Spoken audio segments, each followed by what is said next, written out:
I just got this letter in the mail. It's from the Selective Services, which is the military.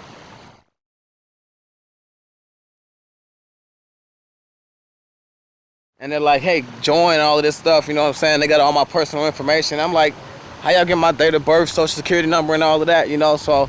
I like this. I just made that for you, homie. What's cracking? We're cleaning up the new crib. I just moved in here. Got the brand new mic in the house, the headphones. Got this letter in the mail that I'm very curious about. Looking to find out some more information about this here. And you know, the only way we can do that is the only way we do best. It's through the music, baby. Got my homeboy Glenn Scott in the booth. We're gonna be mixing down these tracks for y'all and putting our message through the music. That's what I do. That's what we do.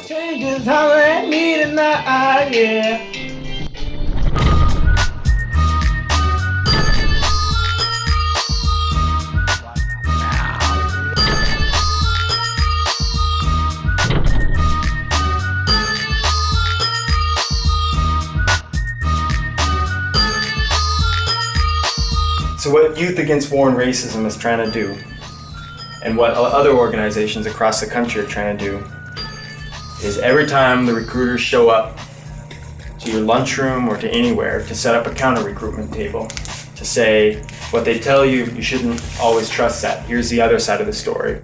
The reality is, less than a third of the students who sign up thinking they're going to get college money actually end up receiving it. Can I ask a question to everybody in here? Have y'all ever got a letter in the mail from the military? Yes. Yeah. No. Everybody got that? Because we're a working class high school and because we're not, we're not wealthy and we're just severely targeted, and because of that, we are losing a lot of students to the military because of the wrong reasons. The counter-recruitment movement is just trying to convince young people not to join. If enough young people don't join the military, they can't continue this war in Iraq. There's two sides to every story. We wanted to get another point of view.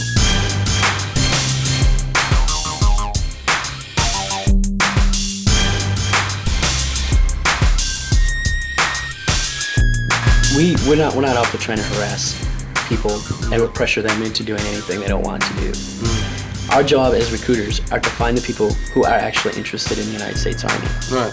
So when they get the phone call, or they get somebody, a recruiter knocking on the door, it's just us trying to find people out there who are interested in joining. The No Child Left Behind Act was an act that was brought up to, if you notice, there's a lot of kids that get hooked up on the streets and they're dealing drugs and doing all sorts of stuff they shouldn't be doing, or they're flunking out of school, they're not doing that.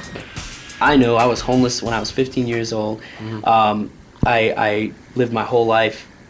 For 10 years, I was broke, dead broke, and poor, and everything, and I needed something in my life to help me a little bit better. And I had at the time I had a 3-year-old son.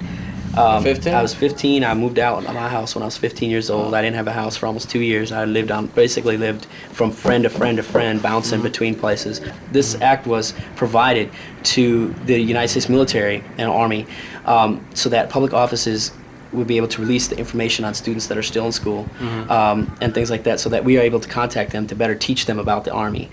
But the schools are left powerless to do anything about that, because if they push the recruiters out, if they say you can't come here, they lose federal funding.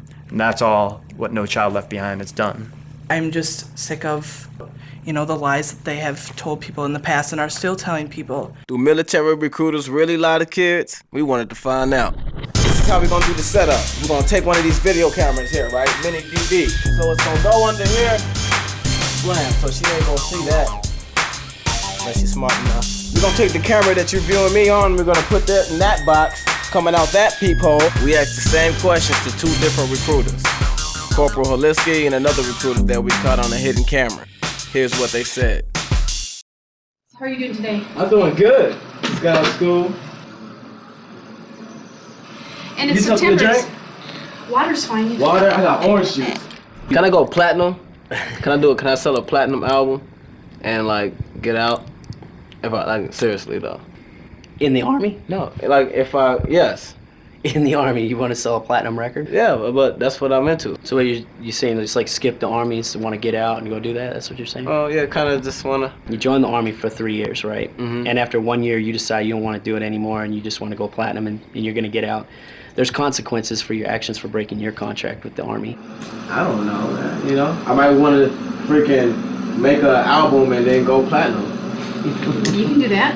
And there's ways to get out. I mean, if you're in the Army and all of a sudden you come on to a whole bunch of money, you can get out of the Army Reserve. As a non-combat MOS, you support the actual people who are in combat if they go to Iraq or anywhere in the world. So you could still possibly foreseeably go to Iraq. Right. It doesn't mean you won't. You know, I'm kind of used to the civilian life. All right. You know, I got brothers and sisters and other people I would like to be around. Well, you're still going to be around them. I've been in the Army Reserves for 8 years, and I've been here almost the whole entire time. When people think of, you know, oh, you're going to be deployed, oh, this and that, not all deployments mean that you go to Iraq. I went to Germany. How was that? It was awesome. If you break a wrist and, you know... I did it twice, though. You did it twice. If it's still in good shape and condition, the doctor says there's nothing wrong with you. Your doctor says there's nothing wrong with you, and the doctor up at the military entrance processing station concurs that, you can probably still get into the Army. This is a strong wrist. Right, but but it doesn't affect you at all. And that's something that never happened to me. Because the doctor would get stupid and then he wants medical documents. 2 different recruiters, 2 different stories, and lots of points of views. We said we was gonna give y'all a song at the end too, though. So here you go. Hey Glenn, kick that for him, man.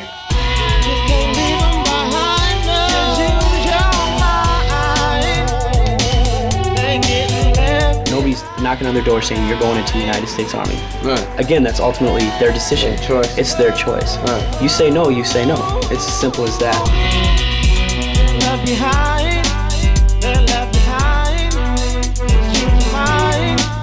Taking advantage of people because they're not, you know, up to the standards, you know, socially or economically is wrong.